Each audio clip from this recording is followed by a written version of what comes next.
En el punto 3 de la unidad 1 encontramos que el derecho puede tener un sentido subjetivo o puede tener un sentido objetivo. Cuando hablamos de derecho en sentido subjetivo, estamos dando la idea de facultad, damos la idea de posibilidad de acción. Y cuando hablamos del derecho en sentido objetivo, estamos haciendo referencia a dónde está contenida esa facultad o esa posibilidad de acción. Así tenemos, por ejemplo, que la Constitución Nacional sería derecho objetivo, donde está contenido el derecho a la libertad, por ejemplo, o el derecho subjetivo de tener un nombre está contenido en el derecho objetivo, que es el Código Civil y Comercial, o por ejemplo, la posibilidad de trabajar, el derecho a trabajar, está contenido, por ejemplo, en una ley de contrato de trabajo. También debemos tener presente que a un derecho subjetivo le corresponde, por un lado, un deber jurídico y por otro lado, una carga. Que respecto al deber debemos hacer la siguiente aclaración. Así como el derecho otorga facultades o posibilidades de acción a las personas, también a estas mismas personas el derecho les puede imponer una forma de comportarse, una forma de actuar. Y aquí estamos en presencia del deber jurídico. Es decir, que el derecho les puede imponer a determinados sujetos una conducta específica. Y ello se entiende como deber jurídico. El deber jurídico también tiene la característica que lo deben cumplir o toda la comunidad, es decir, puede haber un deber jurídico plural, o lo puede cumplir en determinadas circunstancias un sujeto en particular. Y en este caso el deber jurídico es singular. Otra cosa importante de remarcar es que en caso de incumplimiento de ese deber jurídico, él o los interesados pueden acudir a la justicia para que ese deber jurídico se cumpla. También el derecho puede requerirle a determinados sujetos el cumplimiento de una conducta de realización no obligatoria, sino facultativa. Y en este caso estamos en presencia de lo que se llama carga. También otra diferencia que existe es que el incumplimiento de la carga no trae una sanción, como si lo traía aparejado el incumplimiento del deber jurídico. Simplemente el incumplimiento de la carga trae un perjuicio para el que no la realiza. Es decir, que lo que quiero decir con esto es que no existe acción para exigir el cumplimiento de la realización de una carga. También en este tercer punto de la unidad 1 vemos cómo se clasifican los derechos. Los derechos subjetivos pueden clasificarse según los sujetos a los cuales pueden oponerse. Hay derechos subjetivos que son considerados como absolutos porque son derechos que deben ser respetados por todos los miembros de la sociedad.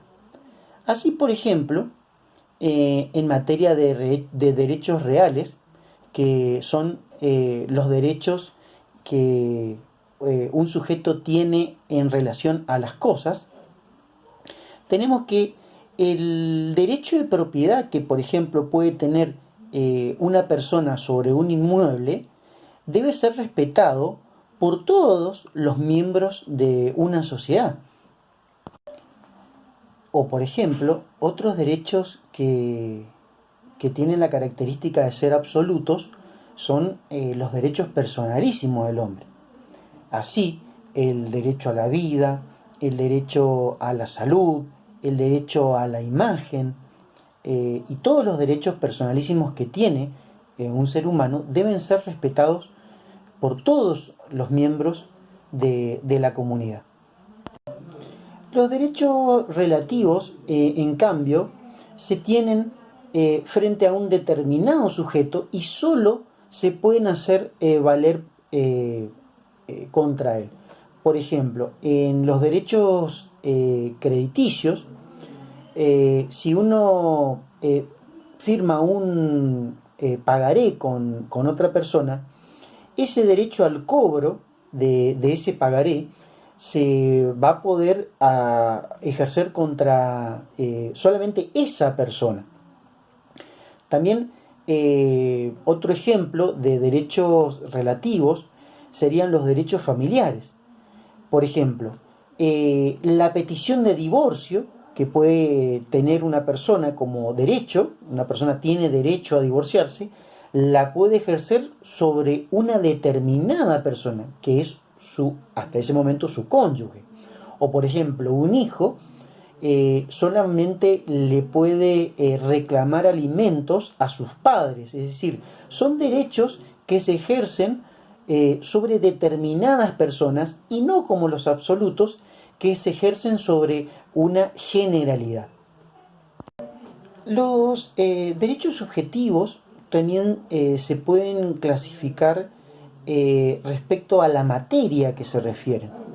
Hay muchas materias referidas a derechos subjetivos. A modo ejemplificativo podemos nombrar los derechos personalísimos, los derechos de familia, los derechos crediticios, los derechos intelectuales, derechos laborales. Hay muchas materias a las cuales se puede referir el derecho subjetivo.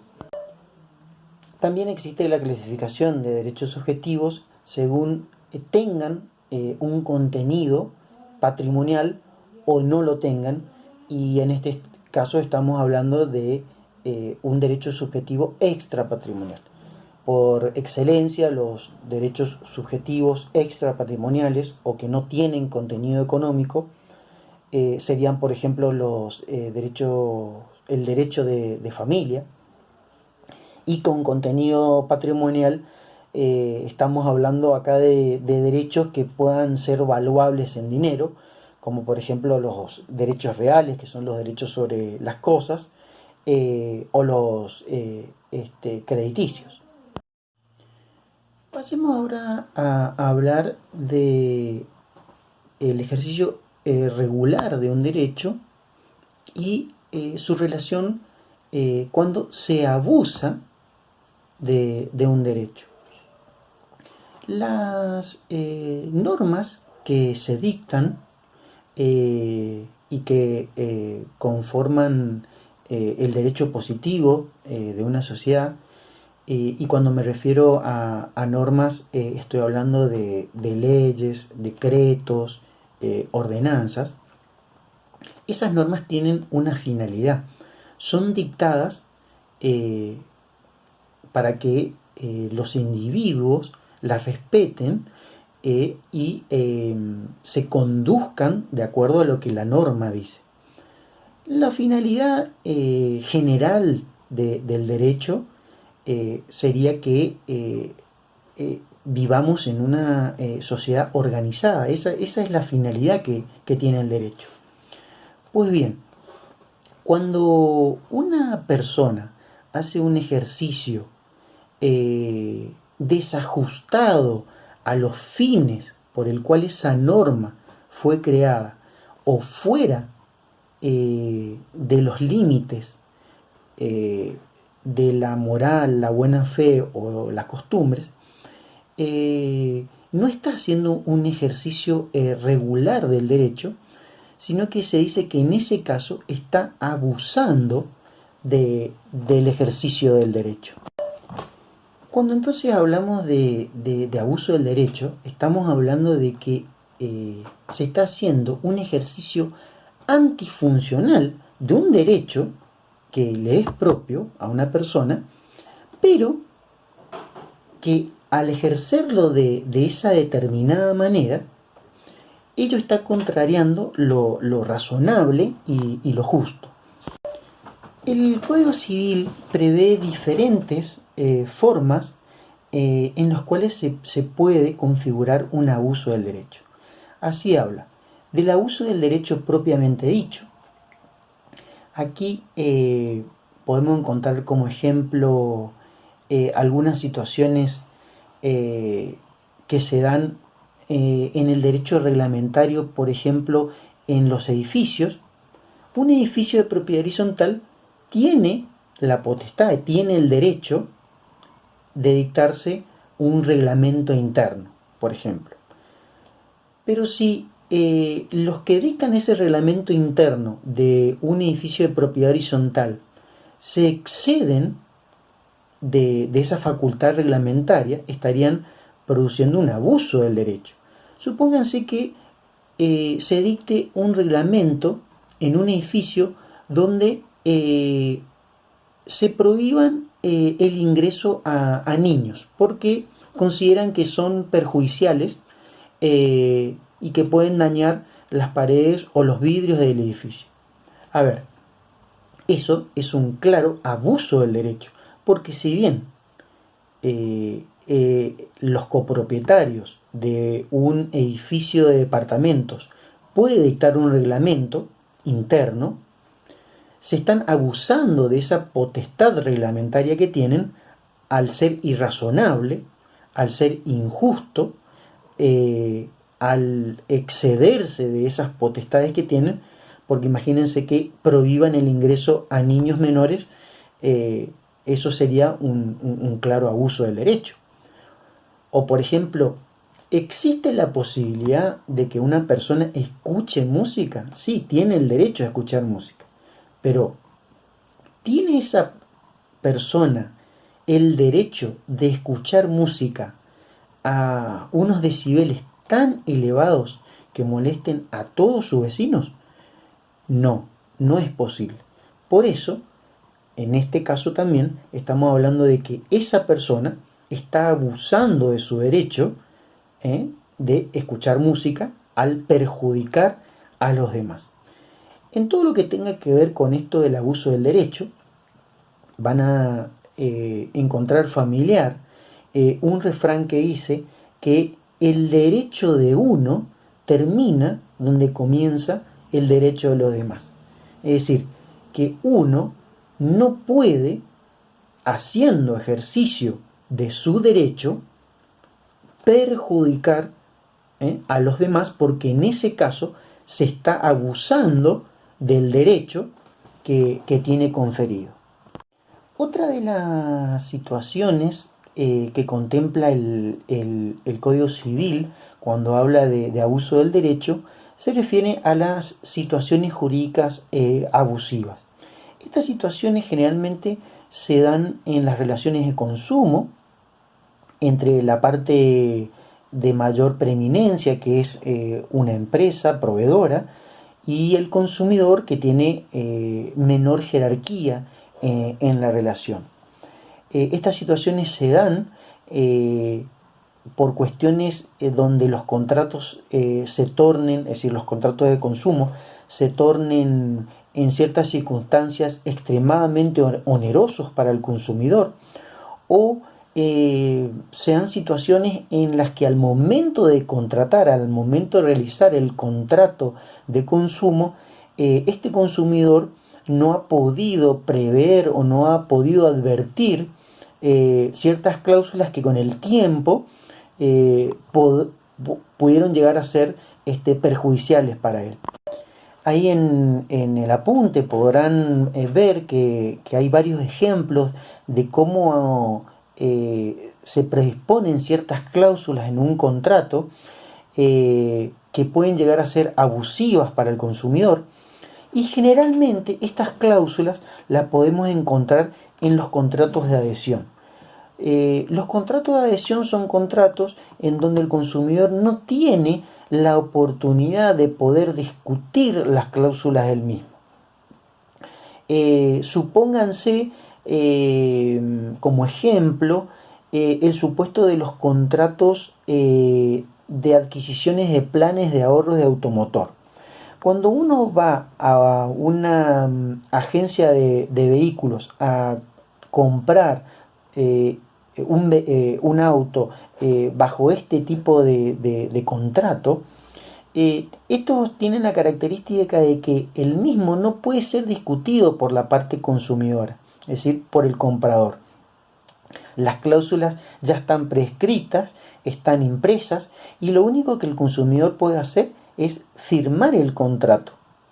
Entonces, si del devenir del contrato se advierte que hay ciertas cláusulas que le son perjudiciales al consumidor y las cuales no las pudo discutir en su momento, es decir, porque solamente él lo que hizo fue firmar el contrato sin tener la oportunidad de poder discutir esas cláusulas, el Código Civil prevé en el artículo 988 que esas cláusulas hasta en algunos casos podrían ser readaptadas o inclusive las podrían considerar nulas a pedido del consumidor si se advierte a posteriori que son perjudiciales para el mismo.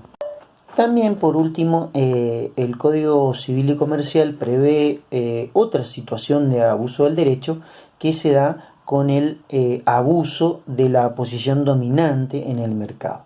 Y generalmente esto se da en situaciones donde determinadas empresas forman monopolios o oligopolios en perjuicio de los consumidores.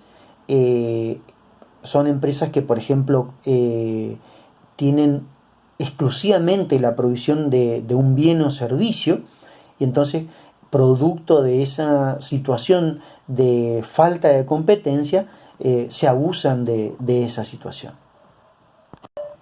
Que respecto a los efectos en cuanto al abuso del derecho, en caso de que una persona reclame que se está haciendo un ejercicio abusivo del derecho, el juez tiene que realizar o puede realizar tres cosas.